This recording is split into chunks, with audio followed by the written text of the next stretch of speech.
Hey everyone, and welcome back. Today on The Explainer, we are setting the stage for, honestly, an incredibly dramatic journey. We're traveling back to 14th century England. Now, this was a time that transitioned from absolute, literal darkness, disease, and devastation straight into this brilliant literary light. It's a real game changer. We call this remarkable era the Golden Dawn of English literature. Okay, let's dive into this. How did a century defined by devastating plague and violent rebellion somehow birth modern English literature, right? It's a massive historical paradox. I mean, you'd naturally think that complete societal collapse would just destroy art entirely. But here, in 14th century England, it actually forged it. To really grasp the stakes here, we have to look at the sheer, terrifying scale of the tragedy. In 1348, the Black Death hits England, and over a third of the entire population, we're talking more than 35%, was wiped out, just in the first year. That unimaginable loss of life was swiftly followed by famine, and then by successive waves of pestilence all throughout the 1360s and 70s. We are talking about a staggering, unparalleled devastation that left the surviving masses sunk in pretty deplorable misery. So, here is our roadmap for today. First, we'll look at a century of chaos. Second, the triumph of English. Third, Chaucer, man of the world. Fourth, the three poetic periods. And finally, rivals, rebels, and reformers. Let's get into it. Starting with Section 1, A Century of Chaos, where we'll look at the gritty reality of 14th century England. You see, during this time, King Edward III reigned over this sort of high chivalry at court, but the commoners? They were living through an absolute nightmare. The chaos came in rapid-fire succession. 1348, the Black Death begins. Then, by 1381, Wat Tyler's rebellion explodes. And why? Well, because the crown levied brutally heavy taxation to fund these highly expensive French wars, and they placed that massive financial burden directly on the surviving, starving commoners. Unsurprisingly, this unwise governance directly triggered massive, violent popular uprisings across the entire country. And this brilliantly illustrates just how fractured society was at the time. At the top of the church, you had wealthy prelates amassing worldly wealth, while the common clergy below them were, frankly, pretty careless.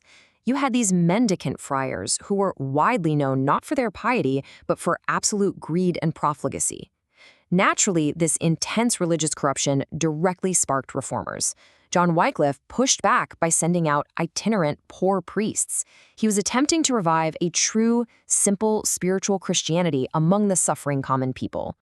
Moving on to Section 2, The Triumph of English and the Language Revolution. Out of this incredibly dark era of plague and corruption, an incredible cultural awakening actually began to take root, and it would forever elevate the language we are speaking to each other right now.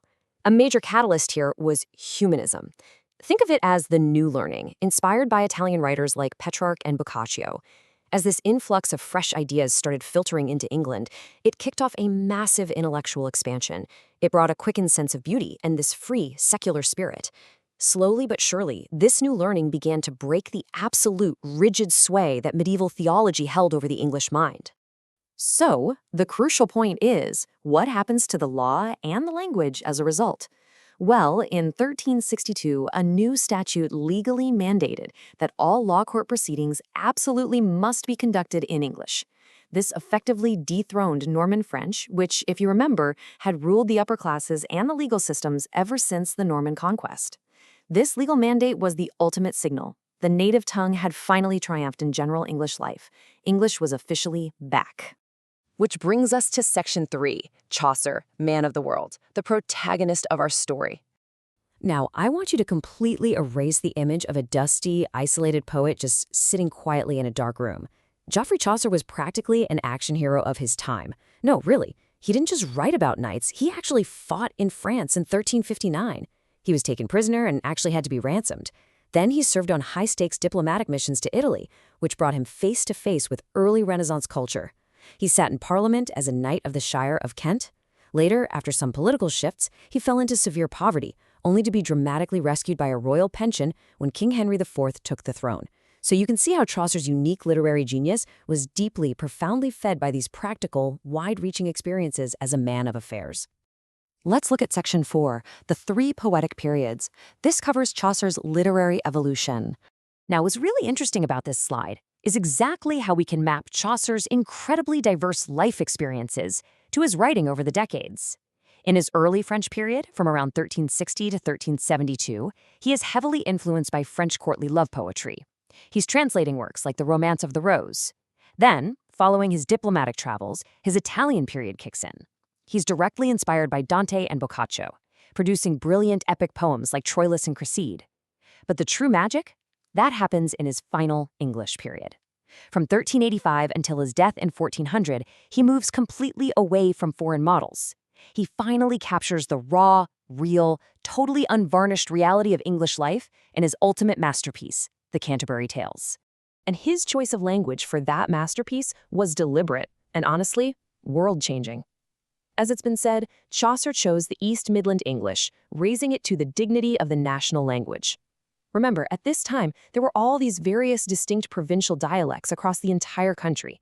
But by specifically selecting the speech of London, Oxford, and Cambridge to be the vehicle for his high art, Chaucer essentially standardized the English language itself. Finally, Section 5, Rivals, Rebels, and Reformers. Think of this as the cinematic universe of the era. Because Chaucer wasn't acting alone in this literary revolution, there were other fascinating figures shaping this dawn right alongside him. Take John Gower, Chaucer's longtime friend and chief rival. Gower was deeply conservative. He took a very gloomy view of society and was incredibly slow to adopt English.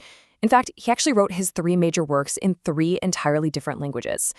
Contrast him directly with William Langland. Langland was essentially the poet of the people. He lived a life of poverty, possessed a fierce democratic and Puritan spirit, and wrote strictly in the English vernacular, specifically because he felt he was fighting for the masses. And to truly understand Langland's impact and sheer dedication, just consider this boggling number for a second, 15,000. That is the number of lines in Langland's enormous, rambling, allegorical poem, The Vision of William Concerning Piers the Plowman. 15,000 lines. Using a series of vivid dreams, Langland boldly and relentlessly attacked the social and ecclesiastical abuses of his day. It was just a staggering literary achievement of social rebellion. Let's move on and see how this builds, because the sheer diversity of output during this time is just incredible. We have John Wycliffe, the morning star of the Reformation, who produced the very first complete English Bible in 1380. He literally proved the vernacular could handle the weighty matters of Scripture. We have John Barber, recognized as the real father of Scottish poetry, who wrote the great spirited narrative, The Bruce. And we even have a totally fabricated author. Sir John Mandeville supposedly compiled a wild, highly entertaining book of fabulous travel stories.